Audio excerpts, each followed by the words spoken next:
자, 2020년 9월 9일 문학 해설 강의 시작하도록 하겠습니다. 시기가 좀 많이 늦었네요. 이것저것 좀 바쁘다 보니까 좀 늦게 올라갑니다.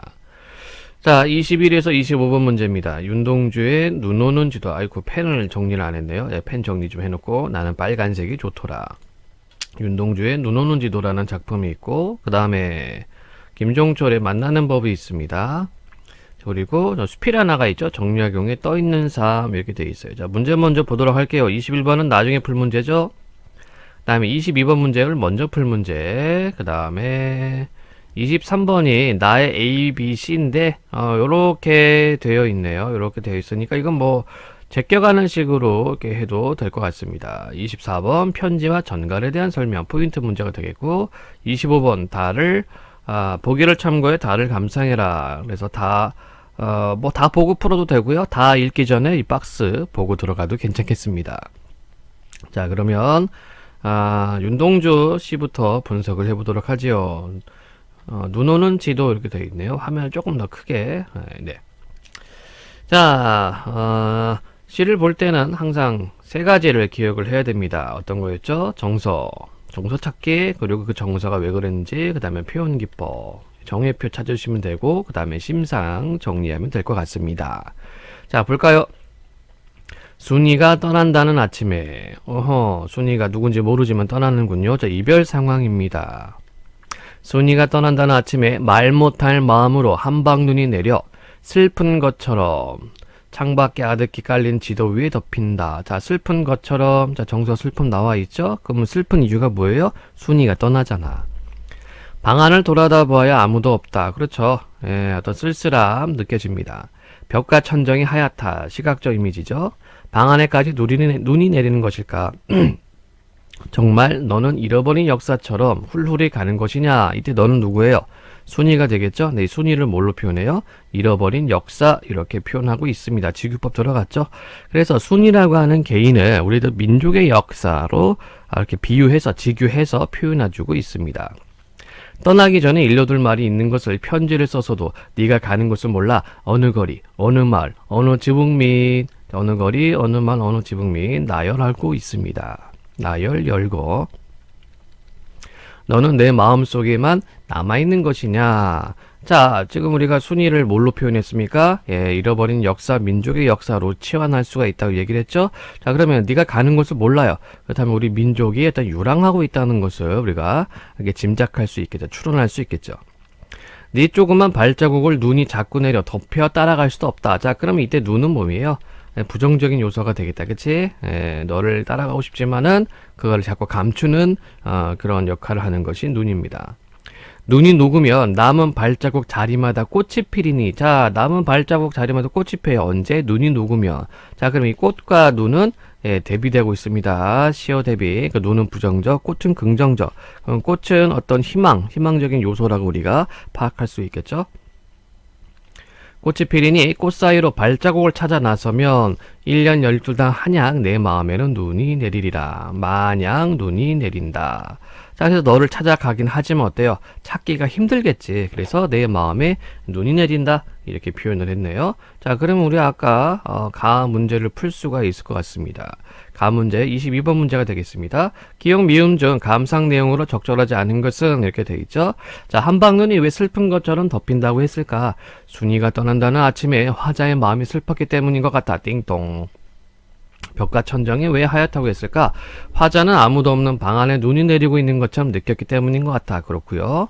순이가 마음속에만 남아있는 이유는 뭘까? 어디로 가는지 모르죠? 예, 화자가 순이가 가는 것을 몰라서 순이를 만날 수 없기 때문인 것 같아. 발자국을 왜 따라갈 수 없다고 했을까? 눈이 내려 순이가 간 흔적을 덮었기 때문이야. 그렇고. 자, 그럼 뭐 1, 2, 3, 4번 다 제꼈으니까 답은 5번이 되겠죠. 자, 1년 12달 마음이 눈이 내린 이유는 뭘까? 화자는 꽃이 피면 순이를 만나게 된다고 확신하고 있기 때문이야. 아니죠. 확신 아닙니다. 찾아 나서면 마음에 눈이 내린다라고 얘기를 했습니다. 자, 확신 아니에요. 따라서 22번의 답은 5번 이렇게 체크하면 될 것 같네요. 자, 이번엔 두 번째 작품을 보도록 해봅시다. 김종철의 만나는 법. 자, 보겠습니다. 어린 시절 어머니에게 물었습니다. 자, 어린 시절이라고 나와 있죠? 회상하고 있어요. 내일은 언제 오나요? 하룻밤만 자면 내일이지. 자, 여기 지금 대화체 좀 들어가고 있네요. 다음날 다시 어머니에게 물었습니다. 오늘이 내일인가요? 아니란다. 오늘은 오늘이고 내일은 또 하룻밤 더 자야 한단다. 자, 그래서 엄마하고 아이하고의 대화. 그쵸? 아이가 내일은 언제 오나요? 하룻밤만 자면 내일. 오늘은 내일인가요? 오늘은 오늘이고 내일은 내일이란다. 이렇게 또 이야기를 하고 있어요. 마치 말장난하는 것처럼 하고 있죠. 여러분들 이런 거 뭐 이해 못해도 상관은 없습니다. 그냥 정보만 갖고 들어오시면 되겠어요. 자, 그러면 문제를 이렇게 제껴나가는 방식으로 풀어야 되는 문제들이 또 존재합니다. 자, 23번 문제가 그런 거고요. 먼저 우리가 A를 물었기 때문에 한번 볼까요? A에서 시간에 대해 묻던 주체가 있죠? 시간에 대해 묻던 주체가 있습니다. 이런 식으로 먼저 제껴주시면 돼요. 그럼 얘 맞는 겁니다. 우선은 얘 맞는 거고요. 다음에 3, 4, 5번도 A와 B에는 화자의 경험이죠. A의 경험 나와 있죠. A와 B는 대화 형식을 통해 A 나와 있죠. A에서 B, B에서 C의 시간 흐름에 따라 자 얘는 아직 모릅니다. 얘는 아직 모르고 그러니까 우선은 이렇게 맞는 것들 미리미리 체크해 주시면 돼요. 물론 이렇게 하는 게 좀 번거로운 친구들은 다 보고 풀어도 되는데 우리가 좀 빨리 풀기 위해서 좀 더 정확하게 풀기 위해서는 좀 왔다 갔다 해주시는 게 좋아요. 포인트 잡고 왔다 갔다 하면서 제껴 가시면 될 것 같습니다. 자, 이번엔 B 부분이 되겠죠. 고향에서 급한 전갈이 왔습니다. 어머니 임종은 돌아가시는 거예요. 어머니 임종의 이마에 둘러 앉아있는 어제의 것들이 물었습니다. 자, 그럼 이때 전갈은 무슨 전갈? 어머니가 곧 돌아가실 거다 라고 하는 소식이 되겠습니다. 얘야, 내일까지 갈 수 있을까? 그럼요. 하룻밤만 지나면 내일인 걸로. 자, 여기는 어때요? 여기도 대화인데 이제 묻는 주체가 달라졌다. 그치? A에서는 시적 화자가 엄마한테 물어보는 거였다면은 이제 B에서는 그 대상인 엄마가 시적 화자인 나한테 물어봐. 얘야, 내일까지 갈 수 있을까? 그럼요. 하룻밤만 지나면 내일인 걸로. 자, 그럼 이때 내일은 뭘까요? 바로 이제 엄마에 대한 삶에 대한 의지, 뭐 요런 것으로 우리가 좀 파악할 수가 있을 것 같아요. 살고 싶어요. 삶, 의지. 그러니까 아들이 자녀인지 모르겠네. 그럼요. 하룻밤만 지나면 내일인걸요. 어제의 것들은 물도 들고 간신히 기운도 차렸습니다. 자, 그럼 왜 어제의 것들이라고 얘기를 하고 있을까요? 아마 내일까지는 못 왔던 것 같아. 그래서 아마 이렇게 표현한 것 같습니다. 어제의 것들은 물도 들고 간신히 기운도 차렸습니다. 다음날 어머니의 베갯모에 수실은 이제 비단실, 수실로 뜨인 학 한 마리가 날아오르며 다시 물었습니다. 자, 이게 바로 뭘 의미해요? 어머니의 죽음. 요거를 상징한다고 볼 수 있겠죠. 자, 그랬기 때문에 이게 어제의 것들 이렇게 얘기를 한 거예요. 왜 내일로 갈 수가 없었기 때문에. 자, 소실로 뜨인 학 한 마리가 날아오르면 다시 물었습니다. 오늘이 내일이지? 아니에요. 오늘은 오늘이고 내일은 하룻밤을 지내야 해요. 이렇게 얘기하고 있습니다. 자, 그러면 이때 내일은 위에서 이때 내일은 어머니의 어떤 삶에 대한 의지였다면 여기서 내일은 뭡니까? 어머니의 어떤 죽음을 좀 이렇게 거부하려고 하는 또 화자의 마음이 드러나 있는 것 같아요.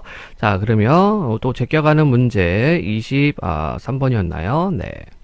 보도록 하겠습니다. 자, A에서 시간에 대해 묻던 주체가 B에서 답하는 사람 바뀌고 있다. 맞는 설명이었죠. 자, 2번 B에서 만남에 대한 화자의 긍정적인 인식이 만남에 대한 화자의 긍정적인 인식이 있나요? 오늘 좀 더 봐야 되겠네. 3번 A와 B의 화자의 경험이 그렇고 4번 대화 형식을 통해 그렇고 A에서 B, B에서 C로 시간의 흐름에 따라 시상 전개 요 앞부분 맞죠? 자, 아까 우선 2번 우리가 좀 확인이 안 되는 부분이 있었습니다. C까지 보고서 여러분들 제껴주시면 될 것 같아요. 다시 질문입니다. 이제 더 이상 고향에서 급한 전갈이 오지 않았습니다. 그렇죠? 어머니가 돌아가셨기 때문에. 우리 집에는 어머니는 어제라는 집에, 그럼 어제는 뭡니까? 추억, 과거, 회상, 이런 게 되겠다. 그쵸? 추억, 과거, 회상, 이게 되겠고, 아내는 오늘이라는 집에, 이거 현재가 되는 거고요. 딸은 내일이라는 집에 살면서 언젠가는 이제 우리 자라나야 될 그런 새싹들, 그 미래를 의미하겠죠. 나와 쉽게 만나는 법을 알고 있기 때문입니다. 자, 급한 전갈이 오지 않은 이유. 어머니는 어제 살고 있고 아내는 오늘 살고 있고 딸은 내일 살고 있기 때문에 이렇게 표현했네요. 자, 그러면 우리가 제껴가는 문제 23번 다시 한번 보도록 해봅시다. 2번 한번 보면 되겠죠? B에서 만남에 대한 화자의 긍정적 인식이 C에서 부정적 인식으로 전환되고 있다? 아니죠. 오히려 C에서는 긍정적으로 좀 뭔가 표현한 것 같아요. 그리고 2번에 대한 설명이 뭔가 말이 안 맞는 것 같습니다. 자, 3번이요. C에는 화자의 깨달음, C는 독백 형식을 통해 시적 의미 전달. C들이 거의 독백 형식이긴 하는데, 여기서 A, B는 대화 형식이었고, C는 혼자 지금, 생각하고 있는 부분, 나레이션 하고 있는 부분 좋습니다. 자, A에서 B, B에서 C로 시간의 흐름에 따라 시장 전개, 그러네요. 적절하지 않은 것은, 2번. 2번은 장초에 말이 되지가 않습니다. 자, 그럼 24번 편지와 전갈에 대한 설명으로 가장 적절한 것을 우리가 볼 수가 있을 것 같아요. 자, 편지는 뭐였습니까? 순이가 어디로 가고 있는지 소식을 좀 전달하고 싶고, 전갈은 어머님에 대한 임종에 대한 소식이었죠. 자, 편지와 달리 전갈은 화자가 대상을 만나러 가는 계기가 되는 소재돼요. 그러네요. 엄마가 이제 돌아가실 것 같다고 하니까 이제 엄마한테 왔고요. 나머지 한번 확인해 보겠습니다. 편지와 달리 전갈은 시대 상황에 대한 화자 인식을 드러낸 소재. 요건 이렇게 바꿔놔야겠다. 편지하고 전갈을 바꿔야 돼요. 전갈과 달리 편지는 화자에게 대상의 소식을 전해주는 소재이다. 거꾸로 돼 있죠, 역시. 예, 거꾸로 돼 있고. 편지와 전갈은 모두 과거 상황에 대한 화자 반성 아니요. 전갈은 과거 상황에 대한 반성 아닙니다. 편지와 전갈은 모두 대상에 대한 화자의 태도를 부정적 아니에요. 그래서 가장 적절한 것은 1번 보면 되겠죠.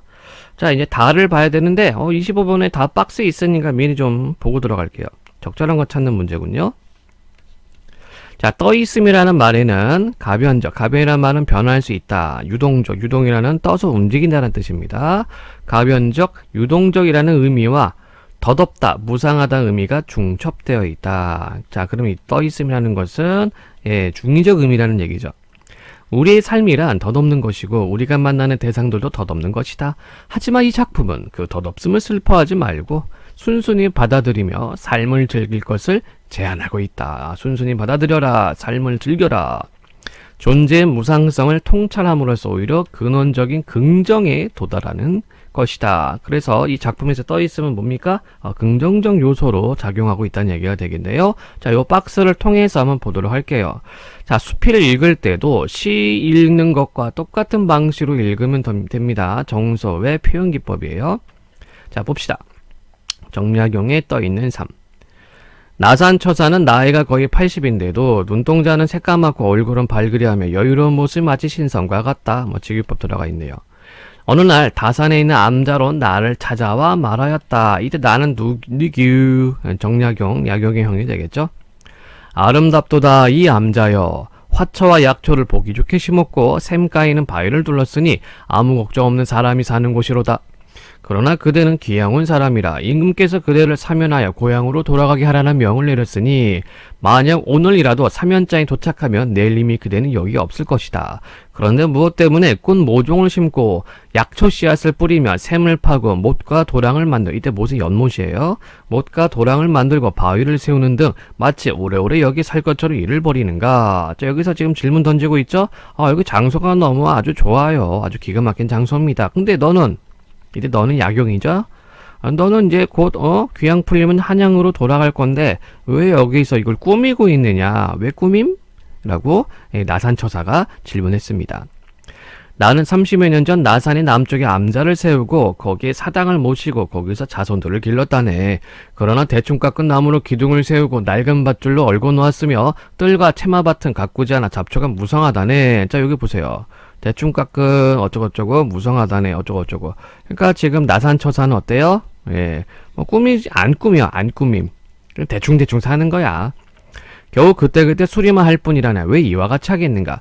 내 삶이란 떠있는 것이기 때문이라네. 자, 그럼 안 꾸미고 삶은 이유, 자기 주변 정리를 안 한 이유가 뭡니까? 떠있는 삶이기 때문이다. 이렇게 이야기를 하고 있네요. 누가? 나산처사가. 혹은 떠서 동쪽으로, 혹은 떠서 서쪽으로 가며, 혹은 떠서 다니고, 혹은 떠서 머무네.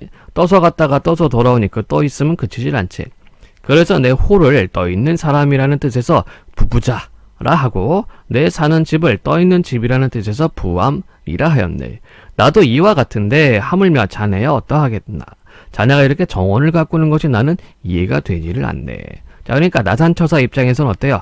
우리가 다 이렇게 떠있는 삶인데 뭐하러 정원을 가꾸냐 이렇게 이야기를 합니다. 나는 일어나 경의를 표하며 말했다. 이때 나는 누구? 정약용. 아, 통달하신 말씀이십니다. 선생님께서는 삶이 떠있다는 걸 잘 알고 계십니다. 호수물이 넘치면 거기든 부평초가 도랑에가 있고 큰 비가 내리면 나무를 깎은 인형이 물에 떠내려갑니다. 자, 여기 예를 좀 예시를 들고 있죠. 떠있는 삶에 대한 예시. 사람들은 이런 걸 잘 알고 있고 선생께서도 스스로의 삶을 이에 비유하셨습니다. 떠있는 것이 어찌 이뿐이겠습니까? 자, 서리법. 고기는 불에로 떠있고 새는 날개로 떠있고 물방울은 공기로 떠있고 구름과 안개는 수증기로 떠있고 해와 달은 운행하면서 떠있고 별자리는 연결되어서 떠있고 하늘은 태허로 말미암아 떠있고 태허는 큰 빔이란 뜻이에요. 지구는 작은 구멍들로 말미암아 떠있으면서 만물과 만민을 그 위에 살게 합니다. 자, 역시 여기 나열 열거하고 있죠. 떠있는 것들에 대해서 예를 들어서 설명해주고 있습니다. 이렇게 보면 천하에 떠있지 않은 것이 어디 있겠습니까? 역시 서리법.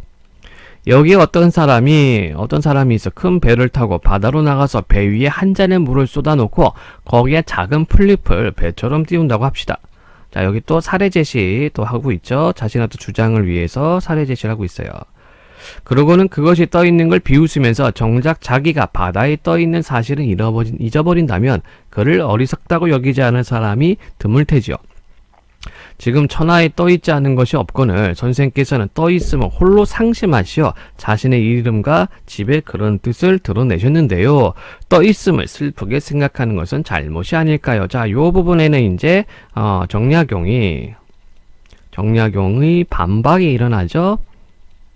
아니, 떠있는 것을 너무 그렇게 이렇게 헛하게 좀 이렇게 마음이 공허하게 느낄 필요가 없다. 세상은 모두 다 떠있는 것이지 않느냐 이렇게 표현하고 있죠. 여기 있는 화초와 약초, 물과 바위는 모두 나와 함께 떠있는 것들입니다. 떠있다가 서로 만나면 기뻐하고 떠있다가 서로 헤어지면 훌훌 잊을 따름입니다. 안 될 게 뭐 있겠습니까? 역시 서리법. 그리고 떠있는 것은 슬픈 것이 아닙니다. 어부는 떠다니며 고기를 잡고 장사꾼은 떠다니며 이익을 얻습니다. 범녀는 강호를 떠다니 화를 면했고 서불은 바다를 떠다니다 나라를 세웠고 장지현은 강물을 떠다니며 삶을 즐겼고 예원지는 호수를 떠다니며 편안하게 지냈습니다. 저기 보면 이제 중국 고사를 끌고 왔죠. 중국 고사 옛 이야기를 끌고 와서 떠다니는 삶이 허망한 게 아니다 이렇게 이야기를 하고 있습니다. 그러니 떠다니는 것을 어찌 하찮게 생각하겠습니까? 역시 서리법. 그러므로 공자 같은 성인도 일찍이 바다를 떠가고 싶다고 말씀하셨습니다. 생각해보면 떠다닌다는 게 아름답지 않습니까? 역시 서리법. 물에 떠다니는 사람도 그럴진데 땅에 떠있는 사람이 어찌 스스로 상심하겠습니까? 청컨대 오늘 함께 나눈 말씀으로 떠있는 집에 대한 글을 써서 선생의 장수를 축원하고자 합니다. 이렇게 돼 있어요. 자, 그래서 떠있는 삶에 대해서 어때요? 나산처사하고 여기 약용이 형하고 서로 생각이 다르죠? 나산처사 같은 경우에는 떠있는 삶이 부질없다. 그래서 공허하다. 그렇기 때문에 야, 약용아 너 왜 이렇게 너 어차피 여기 귀향 풀리면 서울로 올라갈 건데 여기 뭐하러 이렇게 꾸미고 있니? 라고 얘기를 한 겁니다. 네, 약용이 형 어때요? 이 세상에 안 떠있는 게 없다. 모든 게 다 떠있는 삶이다. 그러니 공허해야 할 필요가 없다. 즐거울 땐 즐겁고 슬픈 땐 슬픈 거다. 이렇게 얘기를 하고 있죠. 그래서 그대로의 삶을 받아들이고 있습니다. 자, 우리 21번 문제 먼저 풀고요. 나머지 문제 한번 접근해 보도록 할게요. 자, 1번입니다. 자, 적절한 것은, 자, 가와 나에는 대상의 부재에서 느끼는 정서가 드러나 있다. 그러네. 이때 대상의 부재는 존재가 없다는 얘기죠. 가는 누구? 순이가 떠날 거고요. 그 다음에, 나에서는, 누가 없었더라? 기억이 안 난다. 뭔가 없었는데, 엄마. 김종철을 만나는 법에서는 이제 어머니의 부재였죠. 자, 나머지도 한번 봅시다. 가와 다에는 자신의 현재 모습에 대한 긍정적 인식이 드러나 있다. 자, 가는 긍정적 인식이라고 자신의 현재 긍정적 모습이란 보기 힘들고요. 나와 다에는 부정적인 현실이 개선되는 믿음이 드러나 있다. 다는요, 현실 자체를 부정적으로 보지를 않습니다. 가에는 과거에 대한 만족감이, 나에는 미래에 대한 기대감이 드러나 있다. 나는 좀 있는 것 같아요. 왜요? 그 딸 이야기를 하니까. 근데 가가 과거에 대한 만족감, 글쎄, 나에는 외적 갈등이 해소되는 과정이, 그래요. 다에는 내적 갈등이 해소되는 과정이 드러나 있다. 다는 분명히 아니죠. 자, 내적 갈등이 뭡니까? 혼자 고민하는 겁니다. 짜장면 먹을까? 짬뽕 먹을까? 이렇게 고민하는 게 내적 갈등이라고 그러죠. 자, 그래서 21의 답은 1번으로 체크하시면 될 것 같아요. 자, 22번 아까 문제 풀었고, 23번도 했고, 24번도 했고, 25번 문제 다 가장 적절한 거 찾기. 자, 나산처사가 자신의 집을 떠있는 집이라고 한 것은 떠있는 것이 아름답다는 근원적인 긍정에 도달했기 때문이겠고, 아니죠. 나산처사는 허무하다라고 생각한 겁니다. 나산처사가 나산의 남쪽에 암자를 세우고 사당을 모신 것은 자신의 삶이 덧없다는 것을 인정한 거고요. 글쓴이가 어부와 장사꾼을 슬프게 여기지 않은 것은 자신이 만나는 대상이 덧없는 존재임을 깨닫지 못했다가 아니라 이미 깨닫고 있습니다. 깨닫고 있고 그것을 한술 더 떠서 그것을 긍정적으로 이제 바라보고 있었습니다. 자, 글쓴이가 날개로 떠있는 새의 처지가 자신과 비슷하다고 여긴 것은 존재의 무상성에 안타까워했다. 알고는 글쓴이가 아니라 나산처사가 되겠죠. 글쓴이가 꽃모종을 심고 약초 씨앗을 뿌리는 것은 가변적인 상황에서도 덧없음을 슬퍼하지 않고 자신의 삶을 즐긴다. 좋습니다. 뭐 여기 나와 있죠. 이렇게 연결 가능합니다. 그래서 답이 5번이 되겠군요. 자, 다음 지문을 또 볼까요? 다음 지문은 어디 봅시다. 소설이 되겠네요. 26번부터 28번 소설 지문이 되겠네요. 자, 문제 먼저 보고요. 윗글의 내용과 일치하는 것은, 그리고 좀 박스 문제가 나와 있습니다. 그리고 기억 포인트 문제가 있고, 감상 내용으로 적절하지 않은 것은 이렇게 되어 있네요. 자, 이기호의 권순참과 착한 사람들. 소설은 갈등 관계를 좀 이렇게 파악을 해가면서 서술상 특징 잡으면 돼요. 그래서 서술상 특징 잡고, 서술상 특징이라고 하는 것은요, 여러분들 먼저 시점을 여러분 꼭 파악을 하셔야 됩니다. 그리고 이제 묘사는 이제 외양 묘사하고 배경 묘사를 어떻게 하고 있는가, 간략하게 말하면 요 정도만 서술상 특징만 잡아가도 크게 어차피 우리가 이제 보는 것은 토막난 글이기 때문에 한 편의 전체 글이 아니죠. 그래서 이제 정보를 좀 이렇게 빼내는 방식으로는 요 정도만 봐도 충분합니다. 볼게요. 103동 502호 김성만 씨는 내가 입금한 돈 700만 원을 돌려주시오. 붉은색 매직펜으로 큼지막하게 쓴 그 글씨들을 읽고 나는 나나나나나 1인칭이군요. 자, 1인칭 주인공이냐 관찰자냐 요것만 나와 있네요. 자, 1인칭이라고 하면은 서술자가 작품 속에 있는 겁니다. 작품 속 서술자가 자신의 이야기 그리고 주변의 이야기를 전달할 겁니다. 나는 남자의 얼굴을 다시 한번 바라보았다. 분명 어젯밤 호프집에서 만난 그 남자가 맞았다. 부수한 머리칼도 검은색 양복도 그대로였다. 남자는 사람들을 향해 대자보를 높이 쳐들지도 않았고 아파트 쪽도 쳐다보지 않은 채 그저 가만히 고개를 숙인 채 앉아만 있었다. 돗자리가 끝나는 부분엔 남자의 것으로 보이는 감색 운동 한 켤레가 가지런히 놓여 있었다. 나는 창문을 올리고 다시 차를 움직였다. 정문 경비가 내 차를 보자 인사를 했고 나도 꾸벅 고개를 숙였다. 망신을 주려고 온 사람이었구나. 나는 핸들을 돌리면서 그렇게 생각했다. 뭐야, 그럼 어젯밤부터 저기에 저러고 있었다는 건가? 500이요? 500이면 누가 살지? 저런다고 무슨 소용이 있을까? 직접 찾아가서 단판을 내야지. 나는 속도를 높이면서 그런 생각들을 하다가 이내 다시 그날 작성해야 할 서류들과 학과 취업률 따위를 떠올렸다. 아마 학교에서 일하는 사람인 것 같아요. 대학교에서 일하는 직원 같기도 하고. 700만 원이든 1700만 원이든 남과 남 사이에 벌어진 일이었다. 자, 여기는 어때? 별로 관심이 없어요. 내가 참견할 만한 일도 참견할 수도 없는 일이었다. 그저 누군지 모를 사람의 망치를 한번 보았을 뿐. 이때 누군지 모를 사람은 뭡니까? 502호 사람이 되겠죠? 예. 저러다 금세 말겠지. 나는 그렇게 생각했다. 나는 학교에 도착한 후 인터넷으로 죽은 아이 아빠가 단식을 시작했다는 기사와 교육부에서 대학의 구조조정 로드맵을 발표했다는 기사를 차례로 읽었고 교무처와 인재개발원 팀장들과 길게 통화를 했다. 그러다 보니 어느 순간 점심시간이 되었고 자연스레 아침에 보았던 남자를 잊을 수 있었다. 그러나 저러다가 말겠지 했던 남자는 내 예상과는 다르게 몇 날 며칠 그 자리에 계속 앉아있었다. 자, 보세요. 아까 우리 1인칭이라고 얘기를 했죠? 나가 있었기 때문에. 자, 주인공 시점은 자기 이야기를 합니다. 관찰자 시점은 상대 어떤 인물에 대해서 이야기를 합니다. 그럼 얘는 뭐가 되겠어요? 1인칭 관찰자가 되겠죠. 나 이야기가 아니라 그 남자, 피켓 들고 있는 남자, 시위하고 있는 남자에 대해서 관찰을 하고 있네요. 그 사이 파란 청막 모서리에는 커튼처럼 얇은 비닐이 사면으로 매달렸고 돗자리 위에는 세로 스티로폼 2장이 깔렸다. 밤이 되면 비닐을 내리고 스티로폼 위에 침낭을 깔고 자는 모양이었다. 그리고 다시 아침이 되면 비닐을 둘둘 말아 올린 후 합판에 붙인 대자보를 자신의 무릎 앞에 세웠다. 남자는 여전히 말이 없었고 아파트 단지 안으로 들어오는 일도 없었으며 아파트로 들어가는 사람들을 붙잡고 말을 거는 일도 없었다. 그는 그저 고요하게 거기에 앉아 있을 뿐이었다.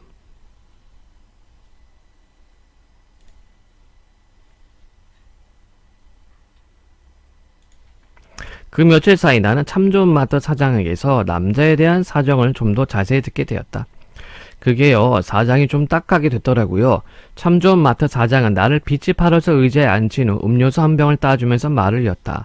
저 사람이 어린 시절부터 부모 떠나서 어렵게 지낸 모양인데, 얼마 전까지는 인천에 있는 무슨 세차장에서 일을 했다고 하더라고요.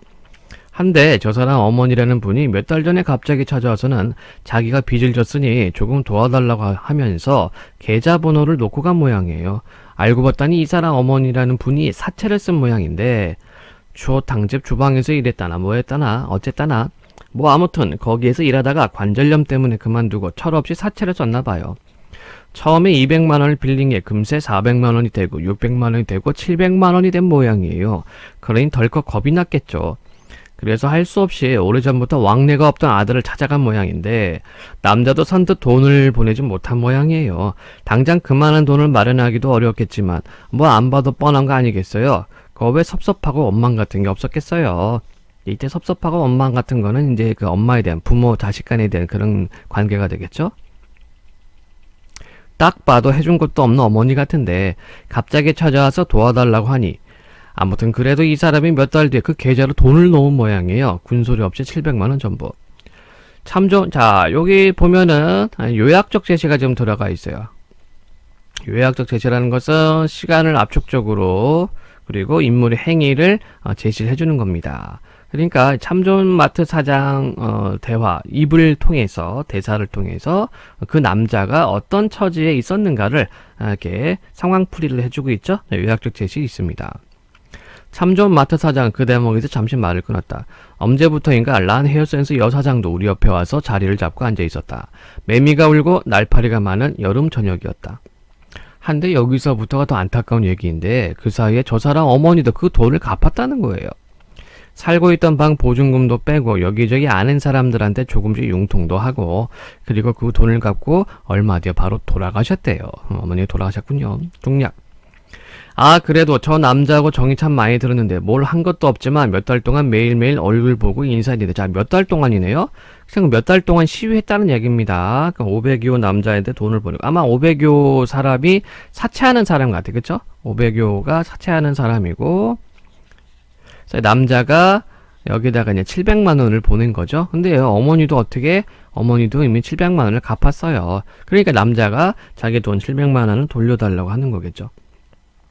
자, 그럼 이때 700만의 돈의 의미가 뭡니까? 단순하게 돈의 의미를 떠나서 어떤 어머니의 고집 또는 어머니 당신 자신 뭐 그런 의미가 좀 있을 거예요. 그렇기 때문에 남자가 계속해서 몇 달 동안을 계속 시위를 하고 있는 것 같습니다.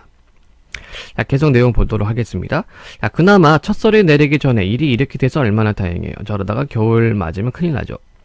500여 할머니는 나서지 않을 것 같으니까 우리가 직접 전화하는 거로 하죠. 뭐 절차가 따로 필요 있나요?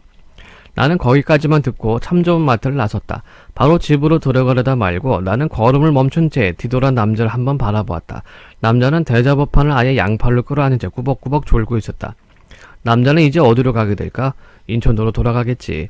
나는 남자의 인천 거처가 그때까지도 무사히 남아있기를 바라보았다. 거기까지가 내가 남자를 위할 수 있는 전부라고 생각했다. 자, 여기는 이제 처제에 대해서 약간의 공감? 그쵸? 그 연민에 대한 정서 보여주고 있습니다. 후에 호프집 여주인으로부터 전해들은 이야기에 따르면 자, 또 이제 이번에는 호프집 여주인한테 이야기를 듣네요. 역시 요약적 제시.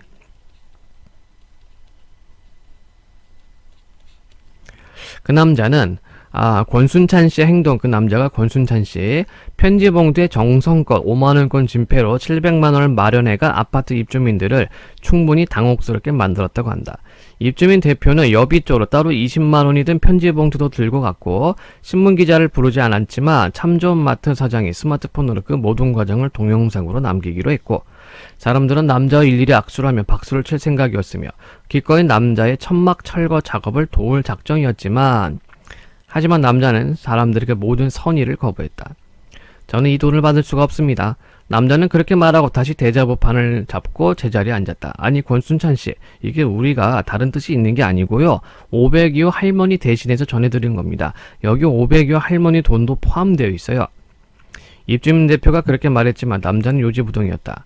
저는 원래 그 할머니한테 돈을 받을 생각이 없었습니다. 저는 김성만 씨를 만나러 온 거예요. 그 사람 직접 만나서 일을 해결하려고요. 그렇죠? 그러니까 이게 결국은 한이에요, 한. 그죠? 이 권순찬 씨는 이제 그 700만 원에 대한 한이 있는 겁니다. 그러니까 이거를 풀고 싶은 거죠. 그렇기 때문에 입주민들이 모아온 700만 원을 거부한 거예요. 모였던 사람들의 탄식이 흐르고 몇 번의 실랑이가 더 오갔지만 남자는 뜻을 굽히지 않았다. 그는 아무 일 아니라는 듯 천연스럽게 스티로폼 위로 올라온 모래를 손바닥으로 쓸어내리기로 했다. 그만 갑시다. 사람들의 성의를 원 저렇게 무시해서야. 자, 그러면 보세요. 이 사람들은 아파트 입주민들이죠. 입주민들은 이렇게 성의를 저렇게 무시해서야 이렇게 화를 내고 있는데 입주민들은 이걸 모르는 겁니다. 권순찬 씨의 그 마음속에 있는 한이 그게 어떤 의미인지를 모르기 때문에 이렇게 자신들의 성의를 무시했다라고 이제 좀 화를 낼 수가 있는 거죠. 누군가 그렇게 외쳤고 사람들은 하나둘 다시 단지 전문적으로 되돌아왔다. 그것이 내가 전해들은 그날 일의 전부였다. 아파트엔 그가 700만원에 대한 이자를 받으려 한다는 소문이 돌기 시작했다. 그러니까 이게 뭡니까? 이제 권순찬 씨를 이제 험담하기 시작하는 거죠. 저 인간 저거 단순하게 700만원이 아니라 700만원에 더해서 그 이자 받아가려고 저 짓거리 하는 거에 지금 뭐 이런 식으로 소문이 돌았겠네요. 자, 그럼 문제 한번 보도록 하겠습니다. 자, 윗글의 내용과 일치하는 것은 1번. 권순찬은 아파트로 들어가는 사람들을 붙잡고, 아니죠? 붙잡은 적이 없습니다. 2번.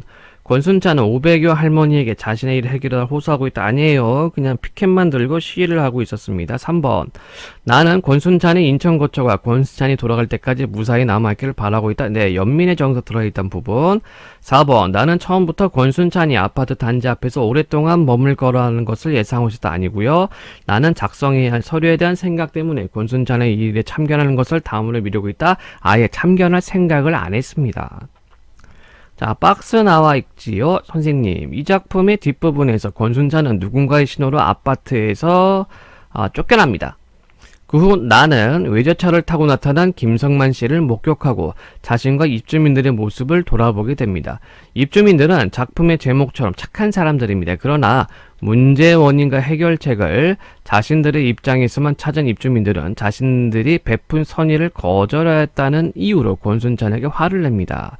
그러니까 이제 조금 죽이기 전도된 그런 상태가 되겠죠.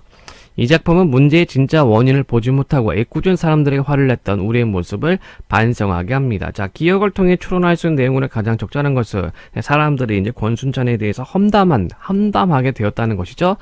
1. 입주민들과 권순찬의 관계 회복된다. 아니고 2. 권순찬이 입주민들의 관심을 끌고 싶어한다. 아니고 3. 권순찬에 대한 입주민의 생각이 바뀌었다. 그렇죠. 4. 권순찬이 기다리는 김성만이 아빠 나타날 것이다. 아니고 5. 입주민들이 권순찬을 오해했던 자신의 실수를 인정. 아닙니다. 자, 28번 내용으로 적절하지 않은 것은 권순찬이 김성만을 기다린 것은 김성만을 자신이 해결하고자 하는 문제의 원인을 생각했다. 그렇죠? 입주민들이 돈을 모아 권순찬에게 주려고 한 것은 문제 해결책을 입주민들이 입장에 찾은 결과. 그렇고요. 입주민들이 권순찬에게 화를 낸 것은 문제의 진짜 원인을 보지 못하고 애꿎은 사람이 화를 낸 것으로 볼 수 있겠군. 그렇죠? 참 좋은 마트 사장이 권순찬의 사연을 나에게 들려주는 것은 권순찬이 지닌 문제의 진짜 원인을 파악했다. No. 권순찬이 입주민들의 선의를 거부한 것은 입주민들이 돈을 받는 것이 권순찬이 원하는 해결이 아니었기 때문이겠죠. 그렇죠. 그래서 적절하지 않은 것은 4번입니다. 그래서 아까도 얘기했지만 입주민들은 곤순짠의 어떤 한을 제대로 파악하지 못했습니다. 그래서 28번의 답은 4번이 되겠네요. 자, 29에서 31번 고전시가가 문제가 나오고 있습니다. 자, 가와나에 대한 공통점, 그리고 가와나에 대한 설명, 그리고 보기를 참고하여 기억 미음을 감상한 내용 적절하지 않은 것은 이라고 되어 있고 31번이 가에 대한 지문이기 때문에요. 박스이기 때문에 31번 먼저 보고 들어가도록 하겠습니다. 자, 그러면 31번 박스 읽고 들어가 볼게요. 적절하지 않는 것 찾기였네요. 가에는 속세를 벗어나 자연의 아름다움을 즐기면서 유유자적한 삶을 살고자 하는 화자의 모습이 드러나 있다. 자, 이렇게 박스를 먼저 보면은 이게 사실은 설명서이기 때문에 우리가 정보를 가져갈 수가 있겠습니다. 그러니까 자연의 아름다움, 유유자적. 이 작품에서 자연은 화자가 지향하는 공간으로, 지향이라는 말은 그곳으로 간다는 얘기예요. 인간 세상과 대립되는 공간을 의미한다. 화자는 인간 세상을 멀리하고 자연의 귀는 돌아간다는 얘기입니다. 귀의하고자 하는 태도를 보이고 있다. 자, 그러면 가를 볼까요? 윤선도의 어부사시사, 어부의 사계절 노래. 자, 먼저 춘, 육, 봄 노래. 석양이 비꼈으니, 자, 시간적 배경 나와 있죠? 시간적 배경 나와 있고, 석양이 비꼈으니 그만하고 돌아가자. 청유형이네요. 뭐뭐 하자. 돈 내려라, 돈 내려라. 자, 요거는 이제 후렴구처럼 작동하고 있는 겁니다. 자, 이 작품이, 좀 설명을 좀 백그라운드를 설명하자면 연시조인데, 특징이 하나 있어요. 특징은 뭐냐면은, 후렴구가 이렇게 두 군데가 나옵니다. 후렴구. 그래서 첫 번째 후렴구는 이제 배출항부터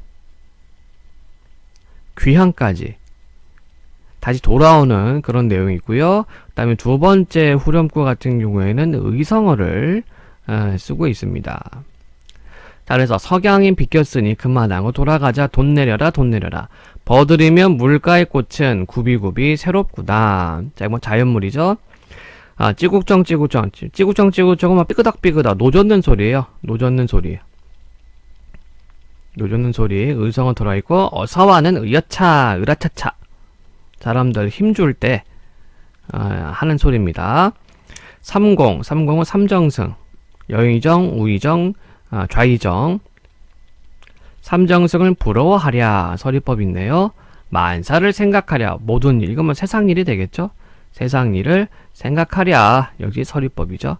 자, 그러면 여기서 대비되는 것은 뭡니까? 버들, 물가, 자연물이죠. 그쵸? 여기 자연에 있고, 그 자연 풍요, 자연을 즐기고 있습니다. 그리고 종장에 있는 삼공, 만사, 얘네들이 지금 대비가 되어 있네요.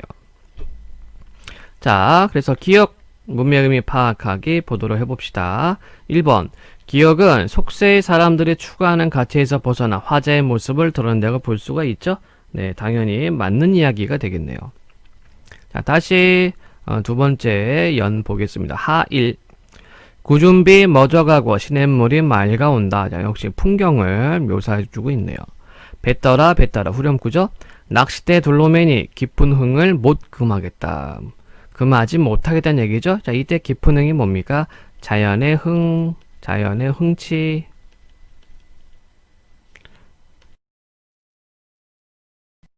아이쿠, 화면에 약간 문제가 있었네요. 자연의 흥치가 되겠고, 삐그덕 여차. 연강 첩장은 누가 그려냈는가? 자, 이때 연은 연기, 강은 강. 보통 이제 여름에 보면은 뽀얗게 물 한 개가 피어오르죠. 그걸 연강이라고 그러고, 첩장, 첩첩이 둘러싸여 있는 어떤 그 산의 모습 이렇게 되어 있으려나? 첩장이 뭐지? 예, 산봉우리 맞네요. 누가 그려낸 것인가? 그러니까 그림처럼 표현하고 있습니다. 자, 그러면 31에 2번을 또 볼까요? 니은은 화자가 자연의 아름다움을 감탄하며 이를 즐기고 있다고 볼 수 있고, 네, 그렇습니다. 자, 그 다음에 삼수, 추일, 물 외에 좋은 일이 어부생이 아니더냐. 이때 물은요, 속세를 의미해요, 속세.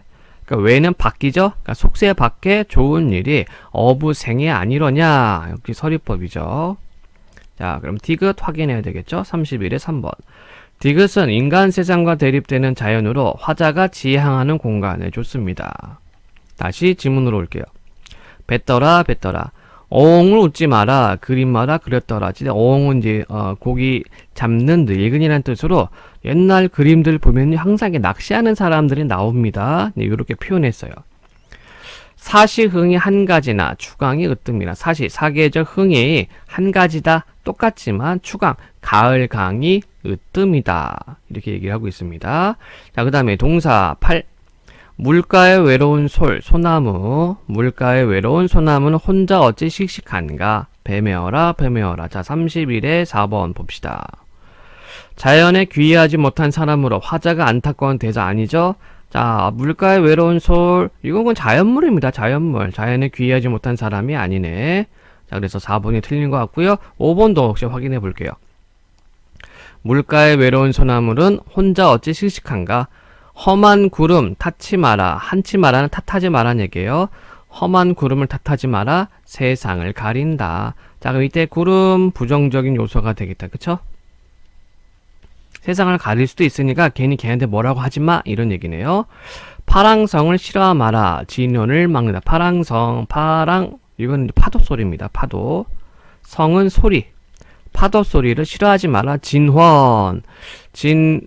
이게 먼지 진짜인데 속세고요. 헌화는 헌화, 잡담. 이제 속세의 시끄러운 소리를 막는다. 이렇게 표현할 수가 있겠습니다. 자, 그럼 31에 5번 미음. 인간 세상을 멀리하고자 하는 화자의 태도를 드러낸다. 좋습니다. 그래서 요 문제의 답은 4번으로 볼 수가 있겠죠. 자, 이번엔 나 작품을 보도록 할게요. 나 작품 제목은 초당춘수곡 초가집의 봄잠인가? 예, 이렇게 되겠네요. 초가집에서 낮잠 자나 보다. 자, 한번 보도록 하겠습니다. 초당 늦은 날에 깊이 든 잠 겨우 깨어 대창문을 법비 열고 작은 뜰에 방황하니 시내 위에 버들리품 봄바람을 먼저 얻어. 자, 계절적 배경 봄이죠. 네. 위성 땅 아침비에 원객의 근심이라. 원객은 먼 나그네, 멀리 떠나는 나그네. 멀리 떠나는 나그네 근심이라. 자, 이렇게 돼 있으면 여기까지만 끊고 한번 볼까요? 그냥 뭐 별거 없어요. 초당은 초가집이고요. 좀 느지막이 좀 일어난 것 같아요. 그리고 창문을 열고 작은 뜰에 방황하니 뜰을 이제 왔다 갔다 하고 시내 위에 버들리 봄바람을 먼저 살랑살랑 흔들리고 있겠다. 위성 땅 아침비에 먼 나그네 근심이라고. 왜 근심인지는 우리가 아직은 파악이 안 되죠. 숲을 아래 뻐꾹새는 계절을 먼저 알아. 태평세월 들리는 농부를 재촉한다. 자, 여기는 이제 청각적 이미지를 우리가 파악할 수 있어요. 뻐꾹새가 뻐꾹뻐꾹 하고 있는 거야. 영탄. 내일이야 잠을 깨어 생각하니 세상의 모든 일이 모두가 허랑하다. 허무하다. 예. 공명이 때가 늦어 백발은 기미치요. 자, 공명이 때가 늦었다. 자, 이것은 관지 공부를 했는데 관직에 못 나갔다는 얘기입니다. 그리고 백발 귀밑 늙었다는 얘기죠. 산업에 꾀가 없어 초가집 몇 칸이래. 때 산업은 뭐 장사 뭐 이런 게 되겠다. 그치? 그러니까 좀 가난하다는 얘기죠. 자, 그리고 여기를 보니까 어때요? 공명이 때가 늦어 백발은 기미치요. 산업은 꾀가 없어 초가집 몇 칸이라. 대구법을 지금 적용을 해놨습니다. 백화주 두세 잔에 산수에 정이 들어. 산수는 자연이죠. 풍요, 자연, 친화적인 모습 보여주고 있습니다. 홍도, 백도, 붉은 복숭아, 푸른 복숭아, 남발 어지럽게 피었는데 지팡이 짚고 들어가니 산은 첩첩 기이하고 물은 청청 깨끗하다. 역시 대구법. 안개 걷어 구름 되니 남산 서산의 흰 구름이요. 구름 거쳐 안개 되니 계산 안개 봉우리가 높다. 자, 여기 지금 풍경 묘사를 해주고 있죠. 예, 풍경 묘사. 앉아보고 서서 보니 별천지가 여기로다. 감탄. 때 없는 두 귀밑을 돌신에 다시 싣고. 이거 중국 고사 따갖고 왔죠. 그러니까 뭐 이렇게 관직 이야기하니까 뭐 귀 씻고 영수산에 들어갔다는가 뭐 기억이 가물가물하지만, 예, 때 없는 두 귀밑을 돌신에 다시 싣고. 그러니까 속세에 대한 어떤 욕심이 없습니다. 속세에 대한 욕심 같은 경우가 없어요. 이 사람 세속적 욕망 욕심 없어요. 타경대 잠시 쉬고 세심대로 올라가니. 자, 여기는 이제 장소 이동 나오고 있죠.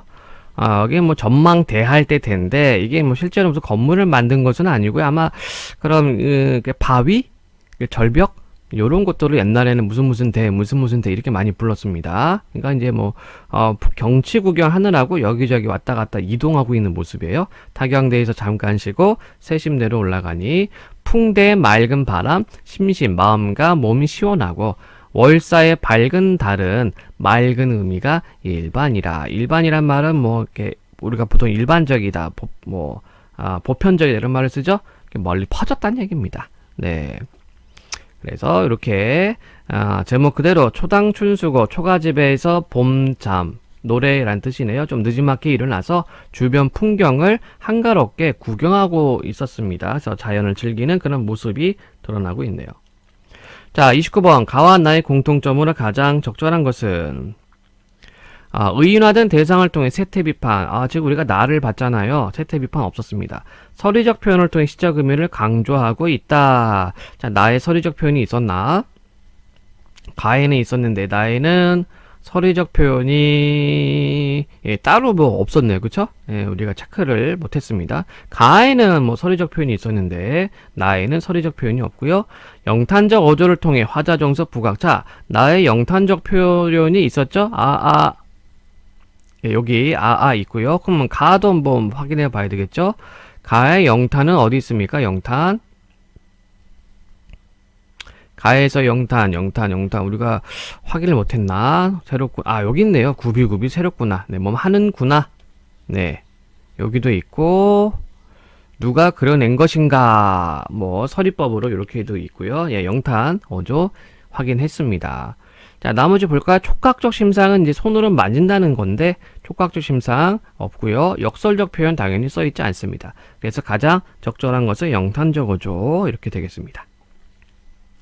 자, 30번 가안에 대한 설명으로 적절하지 않은 것은 가의 버들과 나의 뻐꾹새는 계절감 좋습니다. 가의 흥과 나의 정은 자연 좋습니다. 가의 어원과 나의 농부는 화자가 처제에 공감하는 인물. 화자의 처제에 공감한다? 가의 어흥은 풍류 이거를 이제 이야기해주기 위해서 화자가 끄집어낸 인물이 되는 거죠. 네, 아닙니다. 가의 추감과 나의 밝은 달은 화자가 긍정적 인식 그렇습니다. 가의 낚싯대와 나의 백화주는 풍류를 즐긴 화자의 모습 그렇습니다. 그래서 아닌 거는 3번이 되겠네요. 자, 31번 아까 했죠? 좋습니다. 자, 또 다른 작품들 보도록 할게요. 아마 고전 소설이 하나 남아있는 것 같은데. 네, 점핑 2번부터 45번 문제가 되겠군요. 자, 문제 먼저 보고 들어가 보도록 할게요. 43번 A에 대한 이해. 그러니까 A 보고서 바로 풀면 되고요. 44번은 포인트 문제, 기억과 니은이 되겠네요. 45번 박스 문제가 나와 있고, 그 다음에 42번에 윗글에 대한 설명입니다. 자, 박스는 먼저 읽고 돌아갑니다. 네, 적절하지 않은 것은 최연정과 같은 영웅소설에는 공통적인 서사구조가 나타난다. 주인공은 하늘이 낸 비범한 인물로. 자, 비범하다는 것은 평범하지 않다는 얘기입니다. 어린 시절 고난을 겪지만 새로운 인물들과 운명적으로 만나며 고난을 극복해 간다. 주인공은 고난과 극복의 과정을 반복하다가 결국 승리하도록 예정되어 있다. 좋습니다. 그러니까 뭔가 이제 시련을 겪고 그것을 극복해서 성공한다는 얘기가 되겠죠. 자, 고전소설 보도록 할게요. 자, 여러분들 고전소설 볼 때는 좀 끊어읽기를 좀 하셔야 돼요. 왜 끊어읽기를 해야 되냐면 고전소설 같은 경우에는 한 문장 또는 한 단어를 통해서 시간과 공간이 휙 바뀝니다. 요거 조심해야 돼요. 자, 봅시다. 자, 수족들이 현의 다리를 잡고 물에 던졌을 때 풍랑이 현을 휩쓸다가 모래사장으로 내굴렸다. 어린 현이 물을 끝없이 토하며 어머니를 부르고 통곡하다가 사방을 둘러보니 무인지경이었다. 무인지경은 사람이 없다는 얘기죠. 엄마하고 헤어졌네. 이 수족들 나쁜 놈들이구만. 이때 절강 소흥부에 유소사라는 재상이 있었다. 황성에서 벼슬을 하다가 나이 들어 퇴사하고 고향으로 돌아오는 중이었는데 문득 울음소리가 들려왔다. 이때 울음소리는 누구야? 현의 울음소리가 되겠죠. 사공하게 분부하여 그 울음소리가 나는 곳에 배를 대고 내려와 보니 한 아이가 울고 있었다. 유소사가 아이에게 다가가 물었다. 네 어찌된 아이건데 홀로 이렇게 슬피 우느냐? 현이 울음을 그치고 울려다보니 한 백발노인이었다. 이 백발노인 누구? 유소사. 유소사가 이어서 너 어디에 살고 나이는 몇이며 이름은 무엇이냐? 하고 묻자 현이 대답했다. 나이는 7살이었고 성명은 최현이오며 모친을 따라 부친 적소로 찾아가다. 적소는 이제 계신 곳. 모친도 없사없고 시종도 없었기로 갈 바를 알지 못해 홀로 울었나이다. 자, 여기 대사를 통해서 뭐 하고 있습니까? 처지를 요약 제시해주고 있어요. 자기가 지금 어떤 상황에 처해 있는가 요약적으로 직접 대사를 통해서 말해주고 있습니다. 소사가 다시 묻기를 부친이 어디로 갔건데 찾아가느냐라 하니 현이 대답하였다. 부친은 벼슬을 하시다가 참소에 들어 유배가셨기로 모친과 그 적소에 찾아가는 길이었사옵니다. 참소는 이제 모함 생각하면 됩니다. 모함이에요.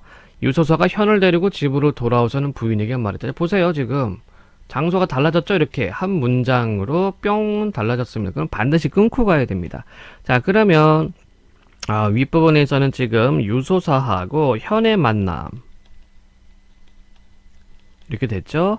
그리고 이제 유소사가 현이 어떤 처지에 있는지 어떤 처지에 처한 것인지 현의 말을 통해서 대답을 통해서 파악을 했습니다. 자, 그리고 뿅 집으로 왔어요.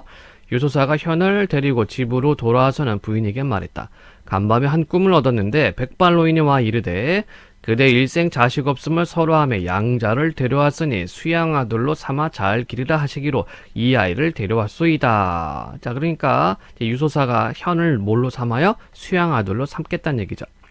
그러자 부인이 말하기를 첩도 간밤에 한 꿈을 얻었는데 하늘에서 칠성이 떨어져 치마에 쌓이거늘 이를 더욱 사랑하였습니다. 지금 짐작하옵건대 그 꿈이 허사가 아니옵니다. 그러니까 어디 봅시다. 유소사도 꿈을 꿨고 유소사 부인도 꿈을 꿨죠?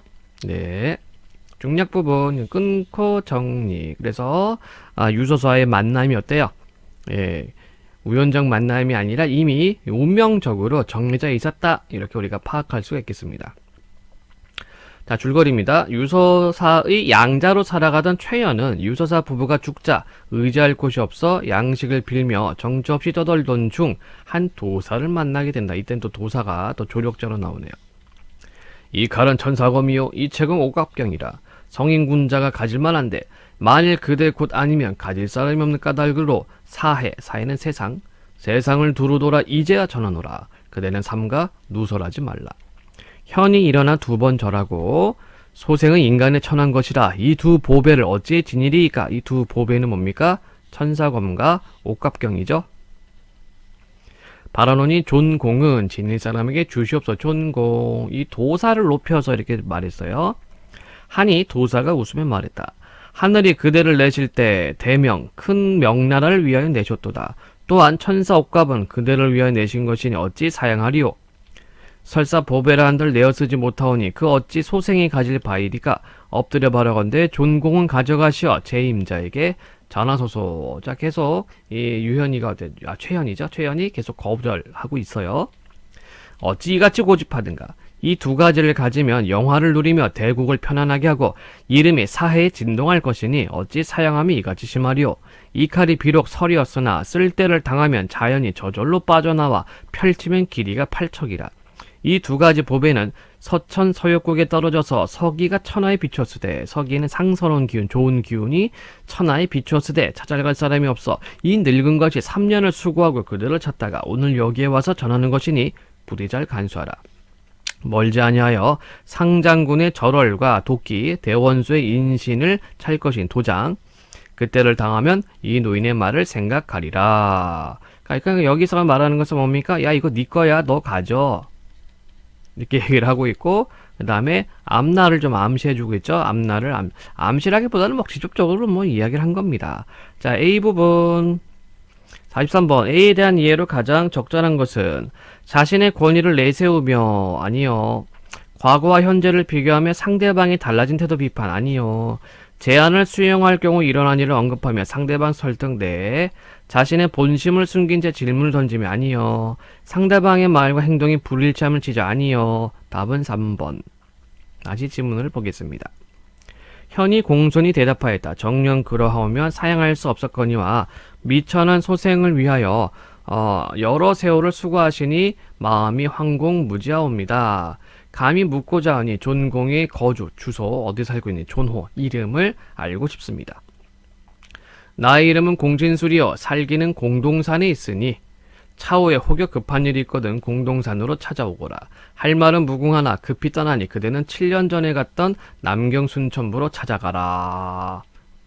도사가 떠나가더니 불과 몇 걸음에 호련히 사라져 보이지 않아 어디로 갔는지 알 수 없었다. 저기 비현실적인 요소가 살짝 들어가 있다. 그쵸? 비현실적인 요소. 뿅 하고 사라진 거죠. 이거를 다른 말로 전기적 요소라고도 합니다. 현이 도사를 이별하고 천사옥감을 품에 품고 남경으로 향했다. 자, 여기 남경으로 향했습니다. 이렇게 또 장소가 달라졌어요. 현이 여러 달 만에 순천부에 이르러서는 밥을 빌러 한 집에 들어갔는데 그 주인이 현의 구걸하는 소리를 듣고 불쌍하게 여겨 가까이 부르고는 물었다. 그대는 어디 사람이며 어찌 이리 빌어먹는가? 가화공참하기로 자연히 걸식하오이다. 집안 사정이 안 좋다는 얘기가 되겠네요. 주인이 가만히 현을 보다가 다시 물었다. 그대 이름과 얼굴이 본듯하니 알지 못할 일이라. 그대 혹시 남에게 적선한 일이 있는가? 적선 좋은 일 한 것? 구걸한 아이가 어찌 사람을 구제함이 있으리요? 7년 전에 진주강 모래사장에서 금은 보화로 사람을 구제한 일이 없는가? 공자는 숨기지 말고 바로 이르소서. 현이 말했다. 서쪽으로 가려던 중 상인 완삼이 파선은 배가 깨졌다는 얘기입니다. 배가 깨짐. 상인 완삼이 파선하고 물가에서 울거늘 자연인 마음에 치근하여서 약간 물건은 줄 일이 있는데 이것은 어찌 구제였다 하리요. 주인이 이 말을 듣고는 크게 놀라가 크게 기뻐하며 현을 붙들고 반기며 말했다. 공자는 나를 몰라보나이까 내가 바로 완삼이로소이다. 간밤에 한 꿈을 얻었는데 여기서 또 꿈이 나오네요. 공자를 만나 은혜를 갚는 꿈이었으나 내 어찌 공자를 배울 줄 알았으리요. 자, 여기 보니까 어떻게 돼요? 우연적인 만남이 일어났네요. 우연적인 만남. 이제 고전 소설 보면은 이런 우연성이 좀 특징으로 이렇게 깔려 있죠. 완삼이 현을 붙잡고 집으로 들어가 못내 반가워하며 처자를 불러 말했다. 진주강에서 나를 구하던 공자가 이제 오셨으니 만일 이 공자가 아니었던들 너희들이 순천부 관비가 될 것을 어째 면하였으며 관비는 나라의 어떤 또는 그 지방 정부에 좀 잘못된 일을 해서 노비로 들어가는 겁니다. 이걸 관비라고 그래요. 오늘날 먹고 입는 것이 어찌 군생을 면했으려. 이제 배웁기는 천만 목매일이요. 내가 꿈속에서 만난 일 이런 뜻이 되겠네요. 하늘이 지시합니다. 완삼이 못내 살해하니 현이 또한 공손히 대답했다. 작은 것을 주고 큰 인사를 받으니 도리어 민망합니다. 완삼이 즉시 현의 의복을 갈아입히고는 아침 저녁으로 공경을 극진히 하였다. 자, 42번 문제.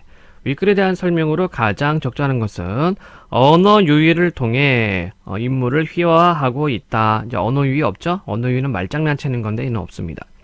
세밀한 외양 묘사를 통해 인물 심리, 세밀한 외양 묘사도 우리가 찾기는 힘들었어요. 대화를 통해 이전에 일어난 사건의 정황을 드러내고 있다. 띵동. 자, 그래서 아까 현의 말을 통해서 자신 처신을 요약적으로 제시했다고 이야기했었죠. 풍자적 기법 없습니다. 자, 풍자는 상대방을 웃음거리로 만드는 게 풍자예요. 서술자 개입하여 사건에 대한 주관적 평가. 이 작품에서는 이 부분에는 드러나 있지가 않습니다. 따라서 답 3번이 되겠네요. 자, 그럼 43번 문제입니다. 아까 했구나. 44번 문제입니다. 기역과 니은. 니은은 완삼이 되겠고 기역은 공시인술, 도사가 되겠네요. 적절한 것 찾기. 기역과 달리 니은은 뛰어난 지략을 활용해 최연을 돕는다. 완삼이 뛰어난 지략 아닙니다. 기역과 달리 니은은 최연이 베푼 선행에 대한 보답으로 최연을 돕는다. 맞죠? 기역과 니은과 달리 기역은 최연이 처한 개인적 위기를 해결할 수 있도록 최연을 돕는다. 거꾸로 돼 있어요. 그쵸? 기역과 니은은 모두 최연과 약속을 지킨다 아니고요. 기역과 니은은 모두 최연의 초월적 능력을 가질 수 있도록 최연을 돕는다. 얘는 기역만 해당이 되죠. 자, 그래서 답은 2번. 자, 45번 박스 문제입니다. 자, 하늘이 대명을 위해 최연을 냈다고 공신술이 말하는 것을 보니 최연은 비범한 인물이라고 볼 수 있겠고, 여기 있잖아. 네. 천사옥갑을 자신이 지닐 수 없다고 최연이 말하는 것을 보니 최연의 승리가 예정되어 있다. 얘는 지금 앞에 있는 부분하고 뒤에 있는 부분하고 연결고리가 의심돼요. 자, 최연이 수적을 만나 어머니와 헤어지게 되는 것을 보니 최연은 어린 시절에 고난을 겪는다고 볼 수 있죠. 유소사 부부가 죽어서 최연이 의지할 곳을 잃은 것을 보니 최연은 또다시 고난을 겪게 된다. 그렇고 유소사가 꿈속 암시대로 최연을 만나게 되는 것을 보니 최연과 유소사의 만남 운명. 네. 그래서 틀린 것은 적절히 아는 것은 2번이 되겠습니다. 자, 그래서 이렇게 문제들 복잡하지 않고요. 차근차근 풀어나가면 여러분들 문학 어렵지 않게 되겠습니다. 혹시나 궁금한 사항 있으면은 댓글로 남겨주시면 살펴보고 또 시간이 있으면 답변 하도록 할게요. 자, 그러면 문학 해설 마치도록 하겠습니다. 고전 같은 경우에는 반복해줘야 돼요. 한 번만 본다고 해서 다가 아니라 그 언어 또는 용어 꼭 반복적으로 보면서 여러분들 꼭 자기 걸로 만들어야 됩니다. 자, 그럼 문학 해설 마치도록 하겠습니다.